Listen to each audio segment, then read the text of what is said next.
Greetings, Gary Zacharias here with the Apologist Bookshelf. I want to take a look at a second book by Alvin Schmidt. He is a retired professor of sociology. He's written several books. I've done one of his books before. It was called Under the Influence. I've talked about that, how Christianity transformed civilization. And this one is called The Great Divide, and it deals with Islam and the West. And I think what I'll do is stay away from all those chapters that get people really upset and, the life of Muhammad, whatever it is. So I'm not going to look at one of those chapters. Instead, I want to look at the chapter called Science. And I think that's fascinating because we in the West have heard the idea that it was Islam that first had science and let it flower, and then the Christians kind of hopped onto it eventually a little bit later. But he starts off in this chapter from a book called Why I'm Not a Muslim, a former Muslim, Ibn Mubarak. He says there's a persistent myth that Islam encouraged science. And he says there are a lot of apologists will talk about that. But he says Orthodox Muslims, as he's talking about Warwick again here, states that Orthodox Muslims have always been suspicious of knowledge for its own sake. And they thought it was dangerous actually to have unfettered intellectual inquiry. Right? That's a bad thing for Muslims. So he says, let's take a look at that in this chapter. What was the relationship of science in the West and in Islam? So he starts off with the West, and he has a subtitle here called Science's Christian Connections. He says, Alfred North Whitehead, a philosopher of science, not a Christian. And by the way, I love using non-Christians to support our points here because you find out that many of them understand what Christianity has done in a good, positive light, and they're honest enough to mention it. So here's what Whitehead said, talking about science. He said, faith in the possibility of science generated to the development of modern scientific theory is an unconscious derivative of medieval Christian theology. That's interesting. In fact, he understood that Christian theology was essential to get science going. And somebody else, Lynn White, who's a historian of medieval science, stated this: the medieval monk was an intellectual ancestor of the scientist. Wow. How about German physicist Ernst Mach, M-A-C-H? We talk about Mach numbers for airplanes. I don't think he was a Christian either. He said this: every unbiased mind must admit that the age in which the chief development of the science of mechanics took place was an age of predominantly Christian theological cast. But he says, we get this, and I say he, this is Schmidt now, he says, that sounds so incredible to people today that think science and Christianity clash. He said, well, there's a book by a man named White, came out in 1896. It's called The History of the Warfare of Science with Theology in Christendom. And in that book, White portrayed Christianity and science as enemies. But he said today, people just can't imagine that Christianity could actually foster and aid in the arrival of modern science. But Christianity, with its Jewish heritage, had certain presuppositions that actually made the basis for modern science. For example, they said there's only one God, and it is a rational being. And with those two presuppositions, he said that's what laid the foundation for modern science. Whitehead, again, he said, experimental science required Christianity's insistence on the rationality of God. I mean, if God is a rational being and we're made in his image, well, can't we then employ rational processes to study and investigate the world? And Christians said yes. And some Christian natural philosophers linked rationality with the empirical inductive method to get knowledge. And so you've got people like Roger Bacon who really pushed that hard. He was a devout believer in the truthfulness of Scripture. All right, then much later you had Francis Bacon. He gave more momentum to this empirical method, and he actually started recording his experimental findings. And he was considered the practical creature of scientific induction. So this inductive empirical method, they said these early people actually departed a lot from the ancient Greeks. We always talk about how wonderful the Greeks were as far as getting science on the way, but they held that knowledge was required through deductive processes of the human mind. In other words, you sit there and you think about things, and you can develop ideas and ways that things operate. But they didn't go out in the world and mess around and do some kind of experiments and all. So the Aristotle and people of the Greek time period there, knowledge was acquired through just your human mind. They had confidence in armchair reasoning. That was the only way they said that you acquired knowledge. Well, Christianity also developed something that was really good. It said God, who created the world, is separate and distinct from it.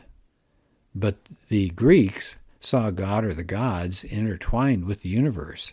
So that meant something different was going to happen as you started messing with the world. So then we get to the Muslims. It says, although some Muslim translations, especially the translations they made of the Greek classics, did provide some intellectual inducements, he said, no doubt.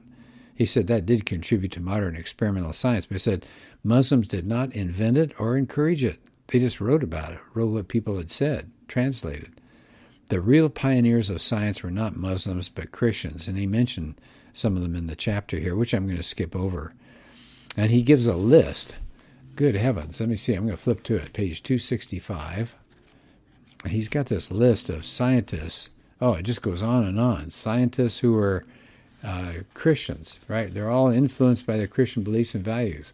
Leonardo da Vinci, Galileo, Isaac Newton, Leibniz, Pascal, Kelvin, Faraday, Ohm, Volta, Robert Boyle, Louis Pasteur, Joseph Lister. Anyway, so all sorts of people who got involved in scientific endeavors were Christians, and they felt very confident because of the kind of God that they believed in. Well, what about Islam's connection to science? Well, it said many Muslims and their apologists argue that Islam was the first to provide a home for science. Is that true? Well, part of it depends on what you mean by science, he said. The discussions of Islam supposedly helping scientific contributions, they said, yeah, they did translate Greek literature that dealt with the philosophy of nature and natural phenomena and mathematics. But they didn't contain knowledge that dealt with the empirical experimental method. That was centuries later. And many of the translations that they praised as coming from the Muslims were actually done by Nestorian Christians who worked for Muslims.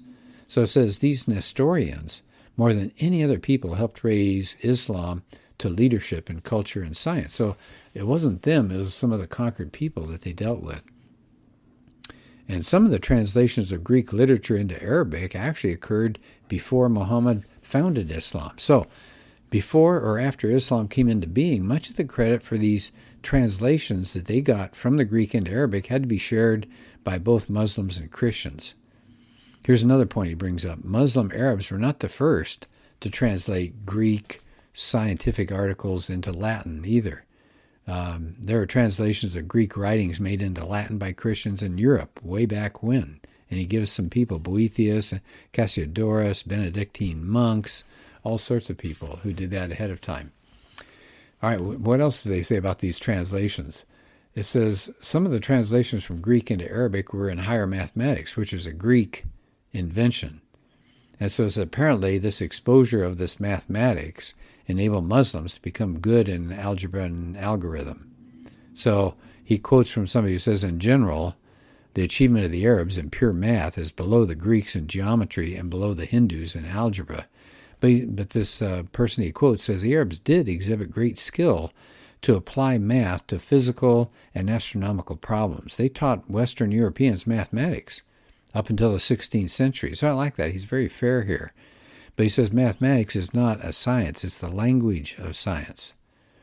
And one author said that these Arabic translations of Greek authors were pretty inaccurate. So there's a question there, isn't there? Can bad translations be credited with providing a home for science? All right, what else? Well, he says the Muslims did refer to mechanical devices that were employed, but they were not invented by them. They were not technological innovators. Muslims didn't know how to harness a horse so it could pull from the shoulder with a collar instead of a yoke around its neck. That was pretty simple. The Europeans came up with that one during the what they call the Dark Ages, which people don't refer to anymore as Dark Ages. One scholar says Islam did not go beyond the achievements of Hellenistic mechanics. No new inventions of importance were made.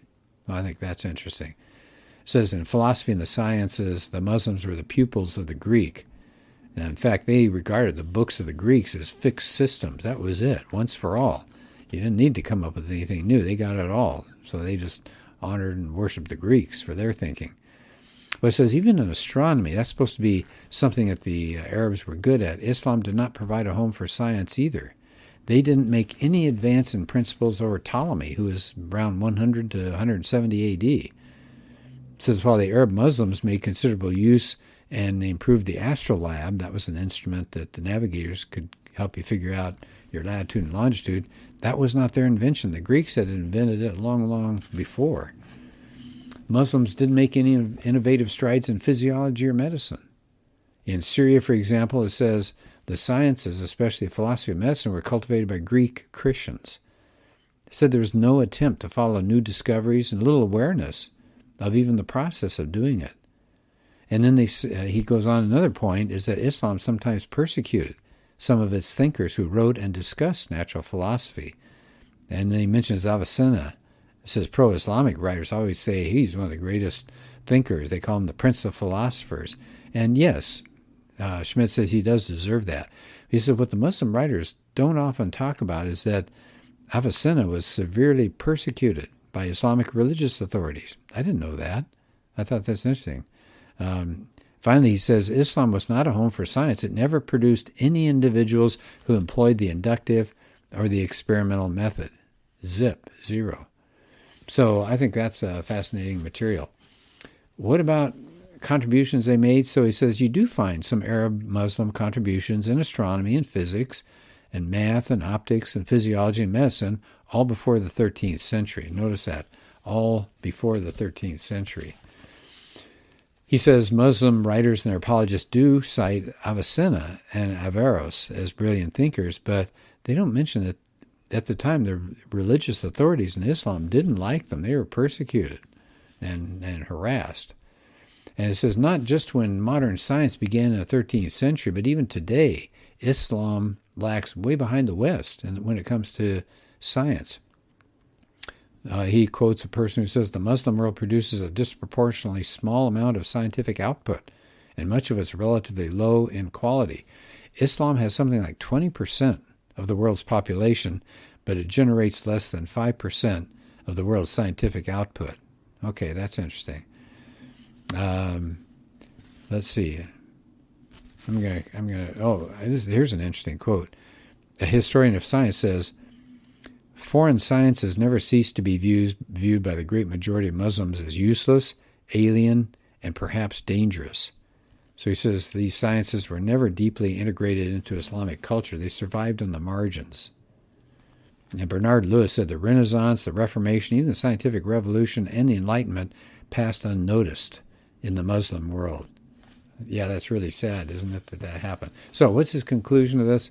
He says much of the knowledge that the Arabs had came from the ancient Greeks. He says Arabian medicine was a little better than superstition. Medicine and science in the Islamic world came to a standstill about 1100. It was Christianity, not Islam, that provided the presuppositions, the motivation, and the people who launched modern science. He quotes somebody else who says in regard to the study of nature, quote, the church was one of the major patrons, perhaps the major patron of scientific learning. So the Muslims discovered no scientific laws like Kepler's laws in astronomy, Newton's laws of gravity, and he goes on and on. They didn't discover bacteria. They didn't introduce chloroform. They didn't inoculate against disease. They didn't discover circulation of the blood, on and on and on. So it says these were byproducts of Christianity's influence outside the context of any Islamic influence or motivation. So he ends the chapter by quoting again that Ibn Waraq, it's a myth that Islam has encouraged science. So I find that fascinating. I don't know that much about the history of science, so you might want to check it out on your own and see what you think. But I like what he's talking about here. Again, he uses a lot of quotations. It's not him just rambling, right? He's using a lot of good sources. So this is Alvin Schmidt's called The Great Divide. All right, well, thank you, and we'll do another podcast soon. Hope you're having a good day.